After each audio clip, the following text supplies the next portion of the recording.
क्या है ये भाई, ये क्या न्यूज़ है? हाँ, মানে আমি কি সবকিছুর জবাবদিহিতা করতে হবে নাকি জবাবদিহিতার ঊর্ধ্বে?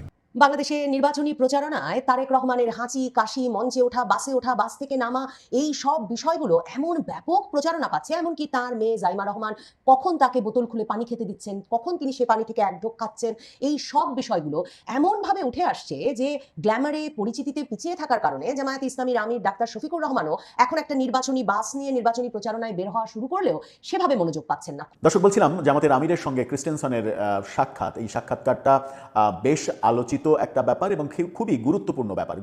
জামাত নেতার বিরুদ্ধে একটি অভিযোগ উত্থাপিত হয়েছে এবং এই অভিযোগটি এনেছে চরমোনাইয়ের পীরের একজন মুরিদ। তার অভিযোগ হচ্ছে জামাতের একজন নেতা বরিশালে একজন নারীকে হেনস্থা করেছে।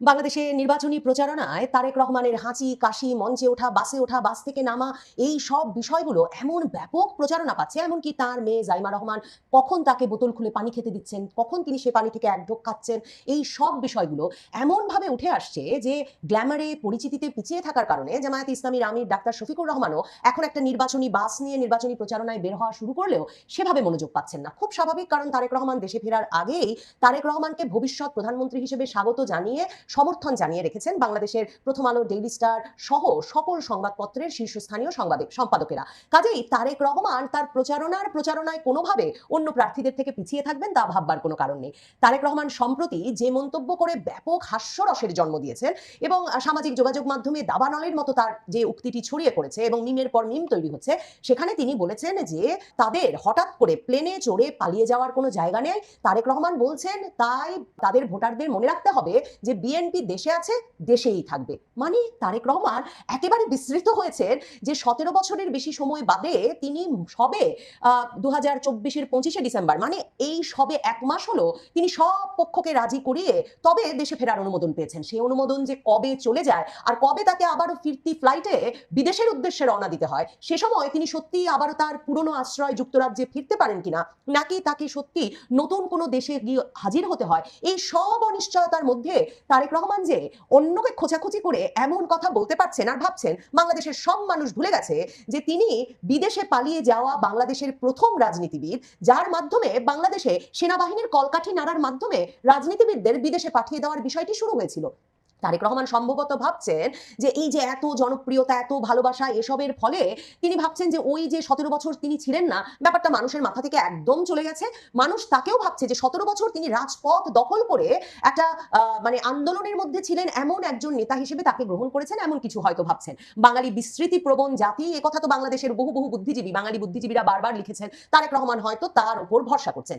দেখেন, এই নির্বাচনী প্রচারণাতেও তারেক রহমানকে সকলে জিজ্ঞেস করছেন, মানে তার রাজনৈতিক প্রতিপক্ষরা কিছু হলেই নানা রকম খোঁচাখুচি দিয়ে জিজ্ঞেস করছেন যে তিনি তো লন্ডন থেকে ফিরেছেন দীর্ঘ সময় রাজনৈতিক আশ্রয় থাকবার পর একটা ওয়ান টাইম এন্ট্রি পাস নিয়ে। মানে পররাষ্ট্র উপদেষ্টা তৌহিদ হোসেন নিজেই বলেছিলেন যে তারেক রহমান চাইলেই তাকে তেমন একটা one time travel pass Bangladesh সরকার ইস্যু করবে, কারণ তারেক রহমানের কোনো বাংলাদেশি পাসপোর্ট নাই। তারেক রহমান দেশে ফিরেছেন, ফিরে এনআইডি করেছেন, ভোটার তালিকায় নাম উঠিয়েছেন, একদিনের মধ্যে সব হয়ে গেছে। কাজেই তারেক রহমান ভুলে গেছেন হয়তো যে তার কাছে পাসপোর্ট আছে কিনা। প্রায়শই জামায়াতে ইসলামীর নেতৃবৃন্দ কিংবা নাহিদ ইসলামরা তাকে এই প্রশ্ন করছেন। তারেক রহমান এই যে বলছেন যে প্লেনে উঠে পালিয়ে যাওয়ার কোনো জায়গা নেই, তিনি বোধহয় বিস্মৃত হয়েছেন যে তার মা, যিনি কিনা বেগম খালেদা জিয়া, যিনি কিনা আবেগ প্রকাশ করেন না সাধারণের সামনে প্রকাশ্যে, সেজন্য সুপরিচিত ছিলেন, সেই মা দিনের পর দিন 11 সরকারের সময় টেলিভিশন ক্যামেরার সামনে কান্নাকাটি করেছেন। তারেক রহমানকে দেখে এসে বা তারেক রহমানের শারীরিক পরিস্থিতি জেনে সেসব কান্নাকাটির ভিডিও এখনো ভাইরাল অবস্থায় সামাজিক যোগাযোগ মাধ্যমে প্রায়ই ভেসে ওঠে, যেখানে তিনি সরাসরি বলেছেন যে আমার ছেলেটা বাঁচবে না, যদি তাকে বিদেশ যাওয়ার সুযোগ করে না দেওয়া হয়, সে আর রাজনীতি করবে না, তবু তাকে বিদেশ যেতে দেওয়া হোক। ওই যে মুচলেকা দিয়ে তিনি বাংলাদেশ ছেড়েছিলেন যে আর কখনো রাজনীতি করবেন না, কারণ তখন হাওয়া ভবনের কলঙ্ক নিয়ে তিনি একেবারে এমন ভাবে নিমজ্জিত হয়ে পড়েছেন যে এখন যে সম্পাদকেরা তাকে ভীষণভাবে সমর্থন দিচ্ছেন, তিনি এলেই নাকি বাংলাদেশ রক্ষা পাবে। সেই মতিউর রহমান মাহফুজ আনামের পত্রিকায় প্রতিদিন তিনি যে কি অন্ধকার জগতের ব্যক্তি, তিনি যে বাংলাদেশের ঘুষ, দুর্নীতি, লুটপাটের একেবারে কেন্দ্রে অবস্থান করছেন, ডিজিএফআই এর সরবরাহকৃত তথ্যের ভিত্তিতে প্রতিদিন তারা সেসব শিরোনাম তখন ছাপছিল। তারেক রহমানের মনে থাকবার কথা সে সময় তার মার সাব জেলে গিয়ে ডিজিএফআই এর কর্মকর্তারা, মানে সামরিক সেনা গোয়েন্দা সংস্থার কর্মকর্তারা তার মাকে রীতিমতো যখন বিদেশ যাওয়ার জন্য চাপ দিচ্ছিলেন -2 ফর্মুলার অংশ হিসেবে, যে শেখ হাসিনা খালেদা জিয়া দুজনকেই বিদেশ যেতে হবে, তখন খালেদা জিয়ার যেই উক্তিটি বিখ্যাত হয়েছে যে তিনি তখন ১/১১ সরকারকে বলেছিলেন যে তিনি কিছুতেই দেশের মাটি ছেড়ে যাবেন না। ব্রিগেডিয়ার সাখাওয়াত হোসেন, যিনি ১/১১ সরকারের প্রভাবশালী পদে ছিলেন, কিংবা বিএনপির মন্ত্রী সে সময় নিজেও কারারুদ্ধ আইনমন্ত্রী মওদুদ আহমেদ, তাদের সে সময়কার মেমোয়ারে আত্মজীবনীতে স্পষ্ট লেখা আছে যে খালেদা জিয়া তখন দুই পুত্র আরাফাত রহমান কোকো আর তারেক রহমানকে কারারুদ্ধ অবস্থায় রেখে কিছুতেই বিদেশ যাওয়ার কথা ভাবতে পারছিলেন না, কারণ তখন মা খালেদা জিয়ার একমাত্র চিন্তা ছিল কি করে তারেক রহমানকে তিনি উদ্ধার করবেন। এক সময় দর কষাকষির এক পর্যায়ে আরাফাত রহমান কোকোকে তবু বা মুক্তি দিয়ে থাইল্যান্ড পাঠিয়ে দেয় ১/১১ সরকার, কিন্তু কিছুতেই সকলের উৎসাহে, মানে ডক্টর মোহাম্মদ ইউনূস তখন নতুন রাজনীতি সংস্কারবাদী রাজনীতি করবেন, মার্কিন যুক্তরাষ্ট্র তখন ভীষণ অ্যাক্টিভ, বাংলাদেশে -2 করে নতুন ধারার রাজনীতি আনবে, তাদের পাশে আছে প্রথম আলো, ডেইলি স্টার, সিপিডি, মানে মতিউর রহমান, মাহফুজ আনাম, দেবপ্রিয় ভট্টাচার্য, সবার এক কথা বাংলাদেশে তারেক রহমানকে শিক্ষা দিয়ে বাংলাদেশের রাজনীতিকে পরিষ্কার করে ফেলার একটা উদাহরণ সৃষ্টি করতে হবে। এবং তারেক রহমান ২০০৭ সালের মার্চে জেলে ঢোকার পর নিয়মিতভাবে, মানে প্রথম তাকে হাজির করা হলো হেলমেট পরিয়ে, বুলেট প্রুফ জ্যাকেট পরিয়ে আদালতে, এরপর দেখা গেল তিনি হাঁটতে পারছেন না, এরপর দেখা গেল তিনি হুইল চেয়ারে আসছেন, এরপর দেখা গেল হুইল চেয়ার ঠেললেও তারেক রহমানের মুখ ব্যথায় কুঁচকে যাচ্ছে, এবং বাংলাদেশের একটা সংবাদ মাধ্যম তখন পাওয়া গেল না যে সংবাদ মাধ্যম লিখবে যে তারেক রহমান একজন তরুণ সুস্থ মানুষ ঢুকেছিলেন হেফাজতে, তার এই অবস্থা কেন। তখন ইন্ডিয়ান এক্সপ্রেস, ভারতের একটা শীর্ষস্থানীয় পত্রিকা, তারা তারেক রহমানের আদালতে দেওয়া জবানবন্দির ভিত্তিতে এই খবর ছাপলো যে তারেক রহমানকে ২৪ ঘন্টার মধ্যে বেশিরভাগ সময় উল্টো করে ঝুলিয়ে রেখে সেনা হেফাজতে এমন নির্যাতন করা হচ্ছে যে তার মেরুদণ্ডের বেশিরভাগ হাড় ভেঙে গেছে। কাজেই খালেদা জিয়াকে যখন শেষ পর্যন্ত নির্বাচনে অংশগ্রহণের জন্য আলোচনা শুরু করলো ১/১১ সরকার, যেই ১/১১ সরকারের নেতৃত্বে ছিলেন খালেদা জিয়ার অনুগত, খালেদা জিয়ার নিয়োগ করা সেনাপ্রধান মইনুল আহমেদ, যাকে কিনা ১৪ জন জেনারেলকে ডিঙিয়ে নিয়ে এসেছিলেন খালেদা জিয়া নিজে, সেই সেনা কর্মকর্তারা, সেই সেনা শাসকেরা যখন আলাপ শুরু করলেন খালেদা জিয়ার সঙ্গে যে বিএনপি নির্বাচনে যাতে অংশ নেয় ২০০৮-এর শেষে, তখন খালেদা জিয়া একমাত্র যে শর্ত দিয়েছিলেন দর কষাকষি, সে শর্তটি হলো তারেক রহমানকে মুক্তি দিয়ে বিদেশ পাঠাতে হবে। কাজে তারেক রহমান বোধহয় সে কারণেই বলছেন যে ফুরুত করে বিদেশে চলে যাওয়ার আমাদের কোনো উপায় নাই, কারণ তারেক রহমান জানেন যে তার মাকে মাসের পর মাস কি পরিমাণ দর কষাকষি, কান্নাকাটি, আপোষ রফা করতে হয়েছে শুধুমাত্র তার প্রাণটা রক্ষা করে তাকে বিদেশ পাঠানোর জন্য। এমনকি কোন দেশে পাঠানো হবে তারেক রহমান জানেন যে এই যে তারেক রহমান বলছেন যে আমাদের তো এমন কোনো দেশ নাই, সে কথাও সত্যি। তখন যে যুক্তরাজ্য সরকার তাকে আশ্রয় দিতে এগিয়ে এলো, যেই এগিয়ে আসার পেছনে কিন্তু আবার অনেক দেশের অনেক কূটনীতিকদের তখন এক রকমের তৎপরতা ছিল। অনেকে বলেন ভারতের সাবেক রাষ্ট্রদূত ভিনা সিকরি, যার সঙ্গে তারেক রহমানের একটা ঘনিষ্ঠ যোগাযোগ ছিল, তিনি তার প্রাণ সংহার না করে যাতে তাকে বিদেশ পাঠানো হয় সে ব্যবস্থা করবার জন্য সে সময় মইনুল আহমেদের সরকারের সঙ্গে নানা রকম আলাপ আলোচনাও করেছেন। কিন্তু জেমস এফ মরিয়ার্টি, যুক্তরাষ্ট্রের যেই কূটনীতিক রাষ্ট্রদূত তখন ছিলেন, তিনি ক্রমাগতভাবে মার্কিন যুক্তরাষ্ট্রের তার বার্তায় বলছিলেন এই তারেক রহমান হচ্ছেন একটা চৌর্য বৃত্তির প্রশাসনের কেন্দ্রে অবস্থান করেন, যিনি কিনা সন্ত্রাস এবং ঘুষ দুর্নীতির প্রতীক। টাইম ম্যাগাজিন এই যে সবে তারেক রহমানের যে সাক্ষাৎকারটি নিয়েছে, সেই সাক্ষাৎকারেও তারেক রহমানকে এই তার বার্তার ভিত্তিতে এই তার ঘুষ দুর্নীতির অভিযোগ, তাকে খাম্বা তারেক হিসেবে বাংলাদেশের বেশিরভাগ মানুষ চেনে সেই অভিযোগ, এমনকি এই অভিযোগও তুলে ধরেছেন যে তিনি ব্যাপক নির্যাতনের শিকার হয়েছিলেন সেনা শাসনের সময়, কারণ তিনি এত জনগণের অর্থ লুটপাট, অর্থ পাচার এসব অভিযোগে নিমজ্জিত হয়ে পড়েছিলেন। তারেক রহমান এই যে সব ভুলে গিয়ে নতুন একজন দূত হিসেবে উপস্থিত হতে চাইছেন বাংলাদেশে, সম্ভবত তার পক্ষে সেটা অসম্ভব হবে, কারণ এটা সত্যি বাংলাদেশের বেশি একটা বিরাট অংশের ভোটার এবার 25 থেকে 35 বছর বয়সী বটে, কিন্তু 25 থেকে 35-এর বাইরেও বাংলাদেশের যে বিশাল জনগোষ্ঠী আছে তাদের পক্ষে ভুলে যাওয়া মুশকিল যে প্রেসিডেন্ট জিয়া আর সাবেক প্রধানমন্ত্রী খালেদা জিয়া পুত্র তারেক রহমানকে এমন ভাবে মেরুদণ্ড ভাঙা অবস্থায় প্লেনে উঠে তার মায়ের কান্নাকাটির বিনিময়ে প্লেনে উঠে যুক্তরাজ্যে গিয়ে রাজনৈতিক আশ্রয় নিতে হয়েছিল।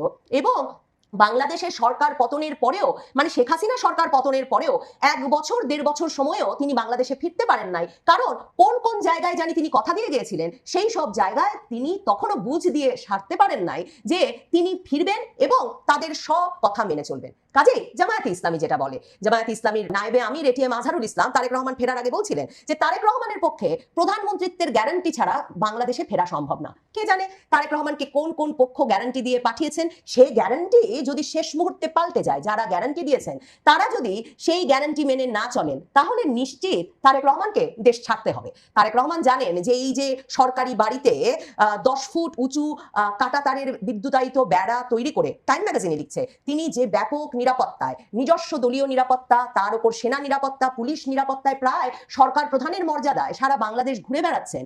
যখন যদি অন্য কোনো দল ক্ষমতায় চলে আসে, তার দল যদি একক সংখ্যাগরিষ্ঠতা পেয়ে সরকার গঠন করতে না পারে, কিংবা যেসব পক্ষকে বুঝিয়ে তিনি এসেছেন অন্তত বাংলাদেশের ভেতরে সেনাবাহিনী যদি তার পক্ষে না থাকে, তাকে যে ফিরতি ফ্লাইট ধরতে হবে তা নিশ্চিত।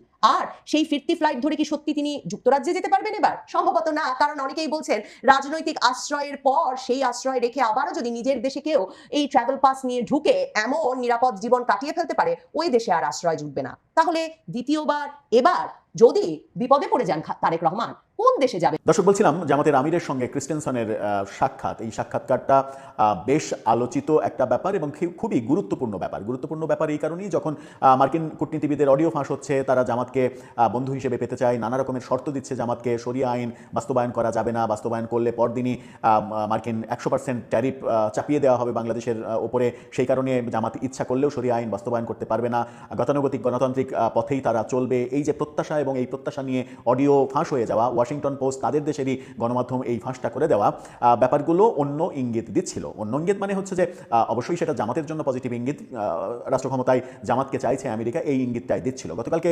ক্রিস্টেনসন যখন জামাতের আমিরের সঙ্গে কথা বললেন, সাক্ষাৎ করলেন তার বাড়িধারার বসুন্ধরার অফিসে, এবং তারপরে জামাতের যে ভূয়সী প্রশংসা করা, সেটাকে ওই অডিও ফাঁস হওয়া বিষয়ের সঙ্গে আপনি মিলিয়ে ফেললেও খুব একটা যে অপরাধ হবে তা বোধহয় হবে না।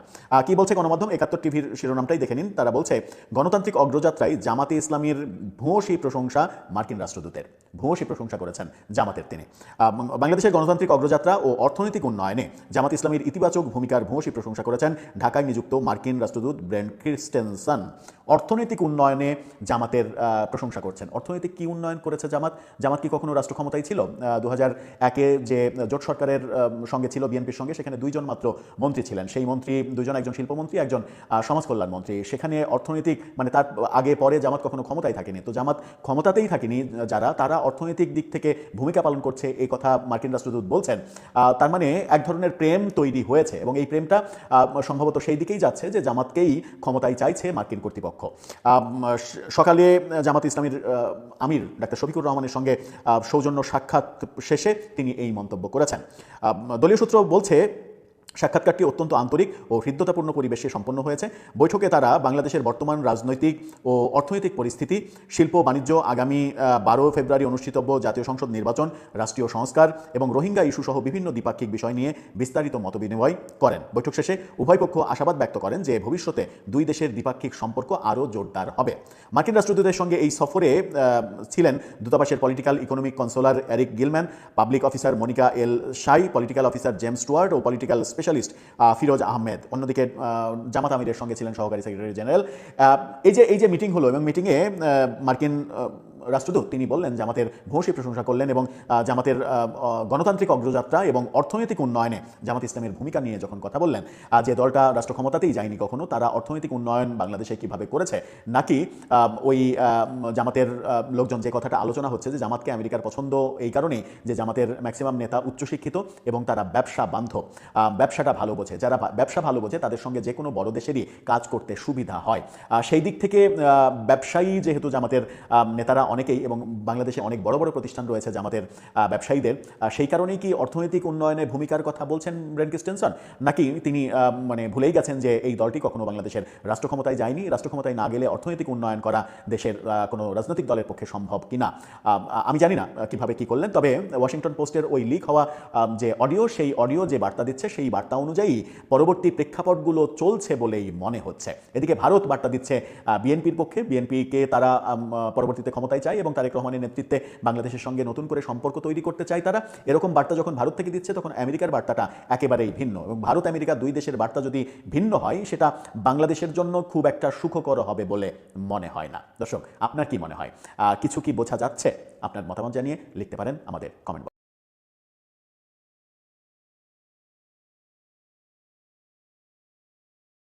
জামাত নেতার বিরুদ্ধে একটি অভিযোগ উত্থাপিত হয়েছে এবং এই অভিযোগটি এনেছে চরমোনাইয়ের পীরের একজন মুরিদ। তার অভিযোগ হচ্ছে জামাতের একজন নেতা বরিশালে একজন নারীকে হেনস্থা করেছে। এই খবর প্রকাশিত হবার পরে সমস্ত মিডিয়াগুলো একযোগে এই খবর প্রকাশ করেছে।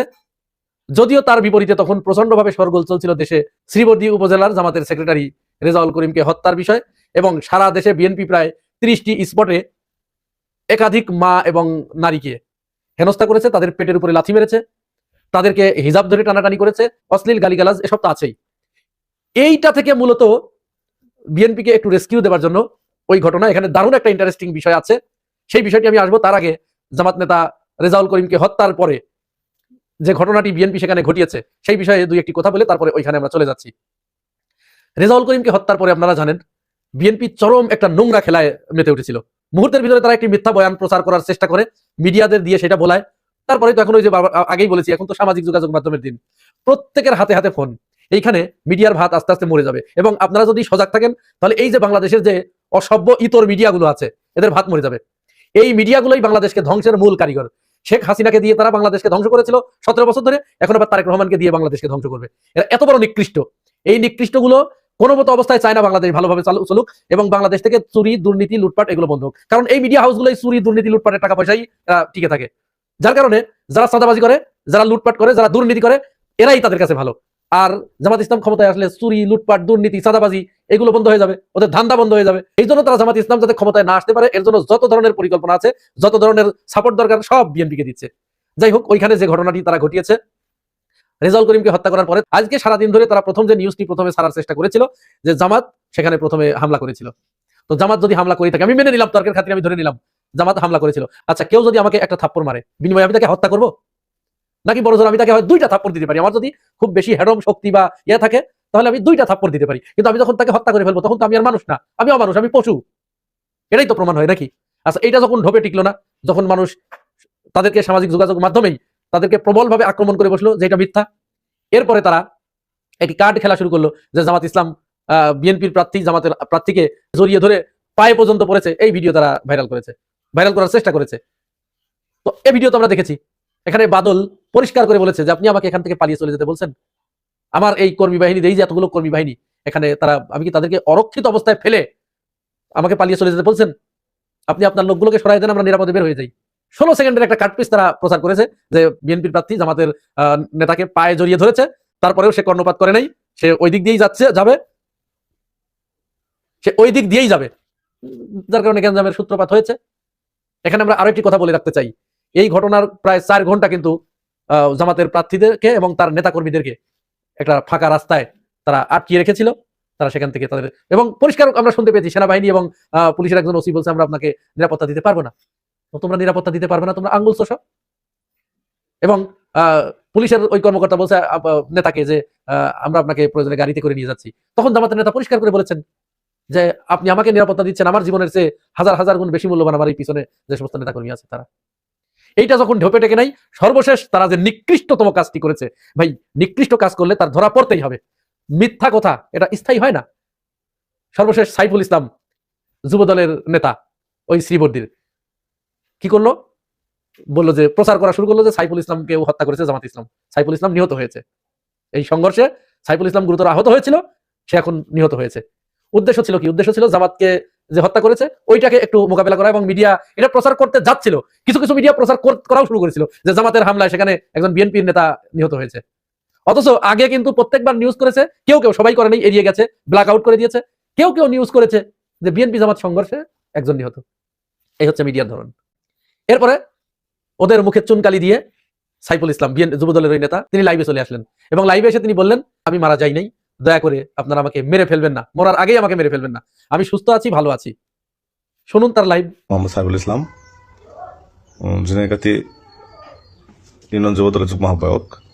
কে বা কারা গজব ছড়াইছে যে আমি মারা গেছি, আলহামদুলিল্লাহ আমি বেঁচে আছি, আমি মারা যাইনি, আমার জন্য সবাই দোয়া করবেন। আর মারা গেছি এই কথাটা মিথ্যা, গজব, দয়া করে গজবে কাঁদ দিবেন না। আচ্ছা, সাইফুল ইসলামের এই লাইভ করার পরে ঘটনা কি ঘটেছে আপনারা কি জানেন? হতভম্ব হয়ে যাবেন আপনারা। সাইফুল ইসলাম কেন তারেক রহমানের নির্দেশ অমান্য করে সে তার বেঁচে থাকার লাইভ সম্প্রচার করলো, সে কেন বিএনপির কেন্দ্রীয় নির্দেশ অমান্য করলো, সে কেন মরার ভান করলো না, মরার অভিনয় করলো না, যার কারণে সাইফুল ইসলামকে দল থেকে বহিষ্কার করা হয়েছে।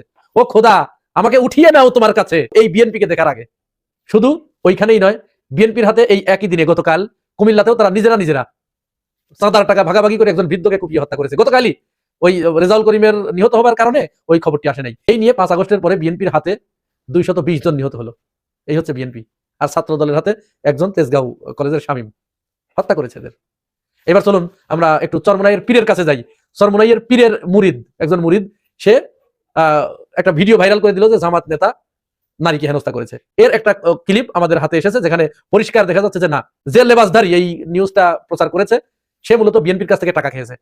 টাকা খেয়ে, কারণ বিএনপি এখন ব্যাকফুটে, সারা দেশে তারা নারীদেরকে নির্যাতন করেছে, নারীদেরকে ছায়া খুলে নিতে যাচ্ছে, তারপরে মায়ের দৌড় হেনস্থা, পেটের উপরে বৃদ্ধ মায়ের পেটের উপরে, তোল পেটের উপরে লাথি মেরেছে। এগুলো তো ঢেকতে হবে। মিডিয়া তো এগুলো প্রচার করে নাই। এখন সামাজিক যোগাযোগ মাধ্যমে যেহেতু ছড়িয়ে পড়েছে, সেহেতু এই মিডিয়া তো জামাতের বিরুদ্ধে কিছু বলতে হবে। চুপ হয়ে গেছে একেবারে। ওইটা তো তারা বলতে পারে না, কারণ এটা তাদের ভাষণ হয় ওই মিডিয়াগুলোর, তারা তো এই খবর প্রচার করতে পারে না।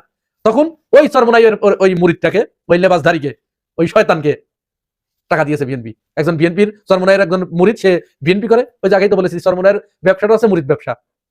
তাদের কাছে কে চোর, কে গুন্ডা, কে বদমাইশ, কে লুচ্চা, কে ইতর, কে শেষর, কে জাতীয় পার্টি, কে আওয়ামী লীগ, কে বিএনপি, এইটা কোনো ফ্যাক্টর না। যে মুরিদ হবে আর মুষ্টি করে মুষ্টির ভিতরে কিছু বান্ডিল ঢুকাই দিয়ে আসলে সব জায়েজ। তো যাই হোক, এই বিএনপির এই মুরিদ, ওই মুরিদটাকে, চরমোনাইয়ের বর্তমান ওই হাত পাখার মুরিদকে কিছু টাকা দেয় যে তুই এরকম একটা কিছু করতো, দেখি কিছু করা যায় কিনা। তখন সে যেটা করেছে, সে প্রচার করেছে যে নারী নির্যাতন করেছে জামাত নেতা। আর আসল ভিডিওটা এই দেখুন। আমি কি আপনার কাছে এমন কোন কথা বলছি যে যেটার জন্য সে এত উগ্র? ওনার মতো একটা মুরব্বী মানুষের তুই কই যা, তুই কাছে ব্যবহার করছিস, ওনার মতো একটা মুরব্বী তুই কাছে ব্যবহার করছিস। আছে আছে আছে আছে